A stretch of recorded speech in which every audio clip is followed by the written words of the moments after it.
Champions ট্রফির দল বদলানোর সুযোগ আছে 12 ফেব্রুয়ারি পর্যন্ত। বাদ পড়া লিটনকে কি ফেরাবেন নির্বাচকেরা, নাকি ইমনই থাকবেন? এই প্রশ্ন এসেছে এই দুইজনের ফর্ম বিচারে। তবে তানজিদ তামিমের ব্যাটে রান স্বস্তি দিচ্ছে টাইগারদের। ওপেনিং নিয়ে টাইগারদের সংকট দীর্ঘদিনের, কিন্তু চ্যাম্পিয়ন্স ট্রফির আগে অবশ্য সমস্যাটা মধুর। বিপিএলে ওপেনারদের দুর্দান্ত পারফরমেন্সই কাজটা কঠিন করেছে। বিপিএলে দল হিসেবে ঢাকা ক্যাপিটালস প্রত্যাশা মেটাতে ব্যর্থ হলেও আলো গেড়েছেন তানজিদ তামিম। ঢাকার হয়ে ওপেনিংয়ে 36টি ছক্কা তার, যা বিপিএলের এক আসরে দ্বিতীয় সর্বোচ্চ। প্লে অফ খেললে তানজিদ হয়তো ভেঙে দিতেন গেইলের সর্বোচ্চ 47 ছক্কার রেকর্ড।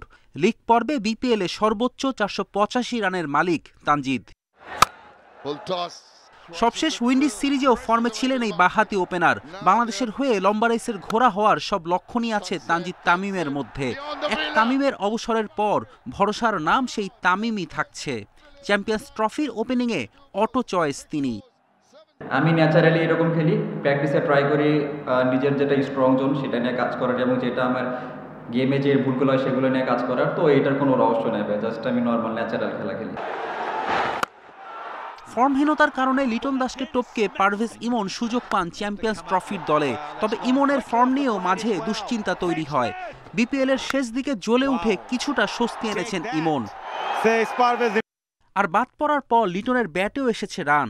ইমনের 220 রানের বিপরীতে লিটনের রান 368। বাদ পড়ার দিন থেকেই ঘুরে দাঁড়ান লিটন। নির্বাচকদের মধুর সমস্যা এখানেই। 12 ফেব্রুয়ারির মধ্যে চ্যাম্পিয়ন্স ট্রফির চূড়ান্ত দল দিতে হবে। লিটনের কি শেষ পর্যন্ত জায়গা হবে, নাকি তানজিদ ও ইমন এ দুই তরুণের উপরই ওপেনিংয়ে আস্থা রাখবে নির্বাচকরা?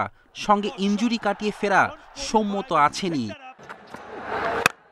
ফেরদৌস ইসলাম, ইন্ডিপেন্ডেন্ট নিউজ।